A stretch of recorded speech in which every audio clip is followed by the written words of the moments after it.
ಎಲ್ಲ ನನ್ನ ಪ್ರೀತಿಯ ವೀಕ್ಷಕರಿಗೆ ನಿಮ್ಮ ರಘುರಾಮ್ ಮಾಡುವ ಆತ್ಮೀಯ ನಮಸ್ಕಾರಗಳು. ಮತ್ತು ನಿಮ್ಮ ರಘುರಾಮ್ ಬಂದಾಯಿತು ಸಿನಿಮಾ ಸರಸ್ವತಿಯಲ್ಲಿ ಶ್ರೀ ಶರತ್ ಬಾಬು ಅವರ ಬಗ್ಗೆ, ಅವರ ವೈವಾಹಿಕ ಜೀವನದ ಬಗ್ಗೆ ಹಾಗೂ ಅವರ ಆ ಕಡೆಯ ದಿನಗಳ ಬಗ್ಗೆ ಮತ್ತು ಅವರ ಮಾತುಕತೆಯ ಬಗ್ಗೆ ನಿಮಗೆ ಹೇಳೋದಕ್ಕೆ ಒಂದಿಷ್ಟು ವಿಷಯಗಳನ್ನ ಹೊತ್ತು ತಂದಾಯಿತು.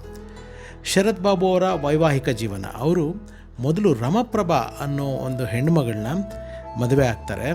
ಒಂದು 16 ವರ್ಷಗಳ ಕಾಲ ಒಟ್ಟಿಗೆ ಸಂಸಾರ ಮಾಡ್ತಾರೆ. ರಮಪ್ರಭಾ ಮೇಡಮ್ ಅವರು ಶರತ್ ಬಾಬು ಅವ್ರಿಗಿಂತ ವಯಸ್ಸಿನಲ್ಲಿ ಸುಮಾರು ನನಗೆ ತಿಳಿದಿರೋ ಪ್ರಕಾರ 5-8 ವರ್ಷ ದೊಡ್ಡವರು ಇರ್ತಾರೆ. 5 to 8 years. ಇವ್ರಿಗೆ ಯಾವುದು ಅವರದೇ ಸ್ವಂತ ಬಯಾಲಜಿಕಲ್ ಇಶ್ಯೂಸ್ ಅಂತ ಇಲ್ಲ, ಅಂದರೆ ಸ್ವಂತ ಮಕ್ಕಳು ಅಂತ ಆಗಿಲ್ಲ.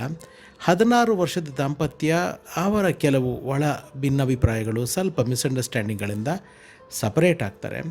ಸಪರೇಟ್ ಆದಮೇಲೆ ನಂಬಿಯಾರ್ ಅಂತ ಖ್ಯಾತ ಕಲಾವಿದರು, ಅವರ ಮಗಳು ಸ್ನೇಹ ನಂಬಿಯಾರ್ ಅನ್ನೋರನ್ನ ಶರತ್ ಬಾಬು ಅವರು ಪುನರ್ವಿವಾಹವಾಗ್ತಾರೆ.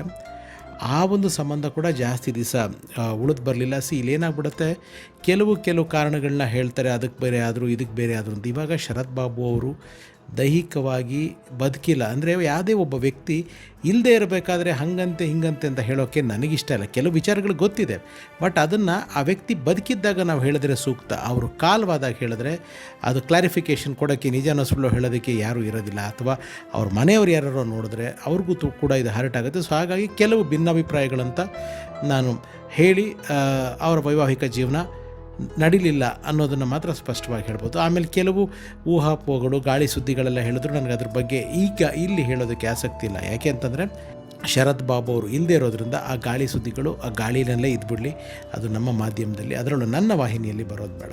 ಕರ್ನಾಟಕಕ್ಕೂ ಶರತ್ ಬಾಬು ಅವ್ರಿಗೂ ತುಂಬ ಒಂದು ನಂಟಿದೆ. ಅವರು ಮದುವೆಯಾಗಿದ್ದು ಇಲ್ಲಿ ರಮಪ್ರಭಾ ಅವ್ರನ್ನ ನಂದಿ ಹಿಲ್ಸ್ನಲ್ಲಿ, ಹಾಗೆ ಅವರು ಕಡೆ ದಿನಗಳಿಗೆ ಟ್ರೀಟ್ಮೆಂಟ್ ತೊಗೊಂಡಿದ್ದು ಇಲ್ಲಿನ ಹಾಸ್ಪಿಟಲ್ನಲ್ಲೇ.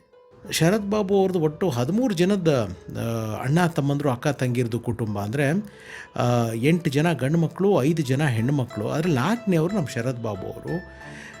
ಇವ್ರಿಗೆ ಮಾತ್ರ ಅಂದರೆ ಇಶ್ಯೂಸ್ ಇರಲಿಲ್ಲ, ಮಕ್ಕಳು ಅನ್ನೋದು, ಸ್ವಂತ ಮಕ್ಕಳು ಅನ್ನೋದು ಇರಲಿಲ್ಲ. ಆದರೆ ಅವರು ಎಲ್ಲ ಅವ್ರ ಅಕ್ಕನ ಮಕ್ಕಳು, ಅವ್ರ ತಂಗಿರ ಮಕ್ಕಳು, ಅವ್ರ ತಮ್ಮಂದ್ರ ಮಕ್ಕಳು, ಅಣ್ಣಂದ್ರ ಮಕ್ಕಳು ಎಲ್ಲರನ್ನೂ ಕೂಡ ಅವರು ತಮ್ಮ ಸ್ವಂತ ಮಕ್ಕಳ ಥರನೇ ನೋಡ್ಕೊಂಡಿದ್ದಾರೆ.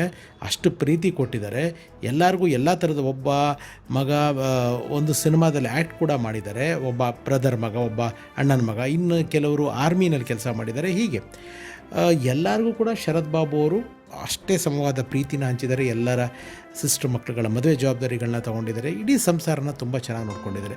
ಬಹಳ ಶಿಸ್ತುಬದ್ಧವಾದ ಜೀವನ ನಡೆಸ್ತಿದ್ದವರು ನಮ್ಮ ಶರತ್ ಬಾಬು ಸರ್. ಬೆಳಗ್ಗೆ 5 ಗಂಟೆಗೆ ಹೇಳೋರು, ಒಂದು 5 to 6 kilometers ವಾಕ್ ಮಾಡೋರು. ಮಿಲ್ಲೆಟ್ಸ್ನಲ್ಲೇ ಸಾಕಷ್ಟು ಅವರು ಆಹಾರವಾಗಿ ಸೇವಿಸ್ತಾಯಿದ್ರು. ಮಧ್ಯಾಹ್ನದ ಹೊತ್ತು ವೈಟ್ ರೈಸ್ನ ಬಿಟ್ಟಿದ್ರು ಅಂತ ಕೇಳ್ಪಟ್ಟೆ. ಆ್ಯಂಡ್ ಫ್ರೂಟ್ಸು ಬೆಳಗ್ಗೆ ಹೊತ್ತು, ಈ ಥರ ತುಂಬ ಕಟ್ಟುನಿಟ್ಟಿನ ಜೀವನ. ಆ್ಯಂಡ್ ಪ್ಯೂರ್ 100% ವೆಜಿಟೇರಿಯನ್ ಆಗಿದ್ದರು.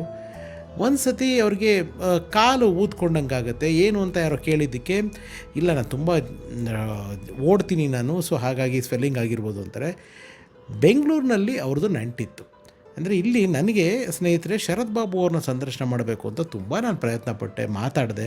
ಫಸ್ಟ್ ನನ್ನ ಇನಿಷಿಯಲ್ ಮೆಸೇಜ್ಗಳಿಗೆ ಅವ್ರು ರಿಪ್ಲೈನೇ ಮಾಡಲಿಲ್ಲ. ಆಮೇಲೆ ನಾನು ಕೋಕಿಲಾ ಮೋಹನ್ ಸರ್ ರೆಫರೆನ್ಸ್ ಕೊಟ್ಬಿಟ್ಟು ನಾನು ಮೆಸೇಜ್ ಮಾಡಿದಾಗ ನಾನು ಕಾಲ್ ಮಾಡಿದೆ, ಮಾತಾಡಿದ್ರು. ನನ್ನ ಬಗ್ಗೆ ಹೇಳಿದೆ, ಪರಿಚಯ ಮಾಡಿಕೊಂಡೆ. ಕೆಲವು ನಿಮ್ಮ ಪ್ರೋಗ್ರಾಮ್ ಲಿಂಕ್ ಕಳಿಸಿ ಅಂತ ಹೇಳಿದ್ರು. ನಾನು ಕಳಿಸಿದ್ದೆ. ನೋಡಾದ್ಮೇಲೆ ಮತ್ತೆ ಮಾಡಿಲ್ಲ, you are doing a good job, you look like a gentleman. ಆಮೇಲೆ ಸಿನಿಮಾದವರು, ನೀವು ಇಂಡಸ್ಟ್ರಿಯವರು ಅಂತ ಹೇಳಿದ ಖುಷಿ ಆಯಿತು. 100% ನಾನು ನಿಮಗೆ ಇಂಟರ್ವ್ಯೂ ಕೊಡ್ತೀನಿ ಅಂತೆಲ್ಲ ಹೇಳಿದ್ರು. ಚೆನ್ನಾಗಿ ಯಾವಾಗ ಬರಲಿ ಅಂತ ಕೇಳಿದೆ. ಇಲ್ಲ ನೀವೇನು ಬರೋದು ಬೇಡ, ನಾನೇ ಫೆಬ್ರವರಿಗೆ ಬರ್ತಾಯಿದ್ದೀನಿ, ನಾನೇ ಫೆಬ್ರವರಿಗೆ ಬಂದಾಗ ನಿಮ್ಮನ್ನು ಸಂಪರ್ಕ ಮಾಡ್ತೀನಿ. ಬೆಂಗಳೂರಿನಲ್ಲಿ ನಂದೊಂದು ಅಪಾರ್ಟ್ಮೆಂಟ್ ಇದೆ ಅಂತ ಕೂಡ ನನ್ನ ಹತ್ರ ಹೇಳಿದರು. ಬೆಂಗಳೂರಿನಲ್ಲಿ ನಂದೊಂದು ಅಪಾರ್ಟ್ಮೆಂಟ್ ಇದೆ, ಅಲ್ಲೇ ನಾವು ಪ್ಲ್ಯಾನ್ ಮಾಡೋಣ ಅಂತ ಕೂಡ ಹೇಳಿದರು. ನಾನು ಡಿಸೆಂಬರ್ ಟೈಮಲ್ಲಿ ಅಂತ ಕಾಣುತ್ತೆ ಮಾತಾಡಿದ್ದು. ನಾನು ಫೆಬ್ರವರಿ ಹೆಂಗೆ ಬರ್ತೀನಿ, ಪ್ಲ್ಯಾನ್ ಮಾಡೋಣ ಅಂದರು. ಫೆಬ್ರವರಿ ಬಂತು. ನಾನು ಜನವರಿಯಿಂದನೇ ಫಾಲೋ ಅಪ್ ಮೆಸೇಜ್ಗಳು ಮಾಡ್ತಾಯಿದ್ದೆ. ಫೆಬ್ರವರಿ ಬಂತು, ಯಾವುದಕ್ಕೂ ರೆಸ್ಪಾನ್ಸ್ ಇಲ್ಲ. ನನಗೆ ಏನು ಅಂತಲೇ ಗೊತ್ತಾಗಲಿಲ್ಲ. ಆಮೇಲೆ ನನಗೆ ಬಂದಿದ್ದ ಸುದ್ದಿ ಪ್ರಕಾರ ನೋಡಿ, ಅವ್ರಿಗೆ ವಿಟಮಿನ್ B12 ಡಿಫಿಷಿಯನ್ಸಿ ಆಗಿದೆ, ಕಡಿಮೆ ಆಗಿದೆ ಅಂತ ಹಾಸ್ಪಿಟ್ಲಿಗೆ ಅಡ್ಮಿಟ್ ಮಾಡಿದ್ದಾರೆ. ಇಲ್ಲಿ ಬೆಂಗಳೂರು ಸಕ್ರಾ ಹಾಸ್ಪಿಟ್ಲಿಗೆ.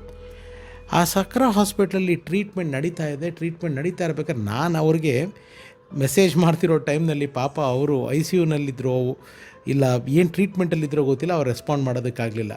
ಅವರು ತುಂಬ ವೀಕ್ ಆಗಿಬಿಟ್ಟಿದ್ರು. ಅವರ ಒಂದು ಕಡೆಯದ ಐ ಸಿ ಯುಲಿರೋದು ಕೆಲವು ಫೋಟೋ ಇದೆ, ಮನಸ್ಸಿಗೆ ಸಂಕಟ ಆಗುತ್ತೆ ಹಾಕೋಕ್ಕೆ. ಬಟ್ ಆದರೆ ಹಿಂಗಿದ್ದಿದ್ದ ವ್ಯಕ್ತಿ ಹೆಂಗಾದರು ಅಂತ ನಿಮಗೆ ತೋರ್ಸೋಕ್ಕೆ ಒಂದು ಚಿಕ್ಕದಾಗಿ ಅದನ್ನು ಹಾಕ್ತೀನಿ ನಾನು.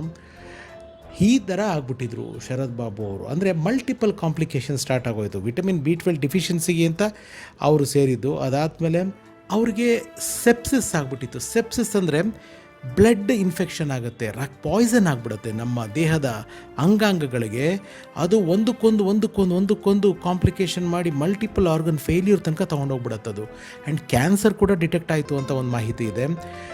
ಇಷ್ಟು ಒದ್ದಾಟಗಳು. ತುಂಬ ದಿವಸಗಳ ಕಾಲ ವೆಂಟಿಲೇಟ್ರಲ್ಲೇ ಇರ್ತಾರೆ ಶರತ್ ಬಾಬು ಅವರು. ತುಂಬ ದಿವಸಗಳ ಕಾಲ ವೆಂಟಿಲೇಟ್ರಲ್ಲೇ ಇರ್ತಾರೆ. ಕಡೆಗೆ ಅವ್ರ ಫ್ಯಾಮ್ಲಿ ಎಲ್ಲ ಡಿಸೈಡ್ ಮಾಡಿ ಅವ್ರನ್ನ ಹೈದ್ರಾಬಾದಿಗೆ ಶಿಫ್ಟ್ ಮಾಡೋಣ ಅಂದ್ಬಿಟ್ಟು ಹೈದ್ರಾಬಾದಿಗೆ ಶಿಫ್ಟ್ ಮಾಡ್ತಾರೆ. ಹೈದ್ರಾಬಾದ್ ಹಾಸ್ಪಿಟ್ಲಿಗೆ ಏರ್ ಲಿಫ್ಟ್ ಮೂಲಕ ಹೈದ್ರಾಬಾದ್ ಹಾಸ್ಪಿಟ್ಲಿಗೆ ಕರ್ಕೊಂಡು ಹೋಗ್ತಾರೆ. ಅಲ್ಲೂ ಕೂಡ ಕೆಲವು ಟ್ರೀಟ್ಮೆಂಟ್ಗಳು ನಡೆಯುತ್ತೆ. ಈ ರೀತಿ ಫಸ್ಟು ಕಿಡ್ನಿಗೆ ಹೊಡೆಯುತ್ತೆ, ಆಮೇಲೆ ಲಂಗ್ಸ್ಗೆ ಹೊಡೆಯುತ್ತೆ, ಫೈನಲಿ ಅದು ಹಾರ್ಟ್ ಹೊಡೆದು ಕಾರ್ಡಿಯಾಕ್ ಅರೆಸ್ಟ್ ಆಗಿ ಅವರು ಕಾಲವಾಗಿದ್ದು ಅನ್ನೋ ಒಂದು ದಾಖಲೆ ಇದೆ. ಅವರು ಕಾಲವಾಗಿದ್ದು ಬಂದ್ಬಿಟ್ಟು 2023 ಮೇ 22ನೇ ತಾರೀಕು. ಸಾಕಷ್ಟು ಚಿತ್ರಗಳು, ಸಾಕಷ್ಟು ಪಾತ್ರಗಳಲ್ಲಿ ಅವರು ನಟಿಸಿ ಜೀವಂತವಾಗಿದ್ದರು.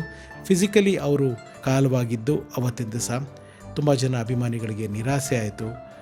ಸಾಕಷ್ಟು ಜನ ಕಣ್ಣೀರು ಹಾಕಿದ್ರು. ಇವತ್ತಿಗೂ ಕೂಡ ಆ ಒಂದು ಸಫಿಸ್ಟಿಕೇಟೆಡ್ ಫಾದರ್, ಒಬ್ಬ ತೂಕಬದ್ಧ ತಂದೆ, ಒಬ್ಬ ಮೃದು ತಂದೆ ಅಷ್ಟೇ ಅಲ್ಲದೆ ಅವರ ಯಂಗರ್ ಡೇಸ್ಗಳಲ್ಲಿ ಅವರು ನೆಗೆಟಿವ್ ಕ್ಯಾರೆಕ್ಟರ್ಗಳು ಮಾಡಿದ್ದಾರೆ. ಅಂದರೆ ವೈಟ್ ಕಾಲರ್ಡ್ ಕ್ರಿಮಿನಲ್ ಕ್ಯಾರೆಕ್ಟರ್ಸ್ನು ಮಾಡಿದ್ದಾರೆ. ಅವರು ಹೀರೋ ಆಗೇ ಕಾನ್ಸಂಟ್ರೇಟ್ ಮಾಡ್ಬೋದಾಗಿತ್ತು, ಆದರೆ ಅವರ ಗುರಿ ಅದಾಗಿರಲಿಲ್ವಂತೆ. ಹೀರೋ ಅಂದರೆ ನಾನು ಸೀಮಿತ ಆಗ್ಬಿಡ್ತೀನಿ, ನಾನು ಎಲ್ಲ ಥರ ಪಾತ್ರಗಳು ಮಾಡಬೇಕು, ಸೊ ನಾನು ಹೀರೋ ಅಂತಲೇ ಮಾಡೋದಕ್ಕೆ ಹೋಗಲ್ಲ ಅಂತ. ನೀವು ಬಹುಶಃ ಅವರ ಎಲ್ಲ ಸಾಕಷ್ಟು ಚಿತ್ರಗಳು ನೋಡಿ, ಪ್ಯಾರಲಲ್ಲಾಗಿ ಇನ್ನೊಬ್ಬರು ಹೀರೋ ಅವ್ರು ಮಾಡೋ ಪಿಕ್ಚರ್ಲಿ ಇದ್ದೇ ಇರ್ತಾರೆ ಸಪೋರ್ಟಿಂಗಾಗಿ.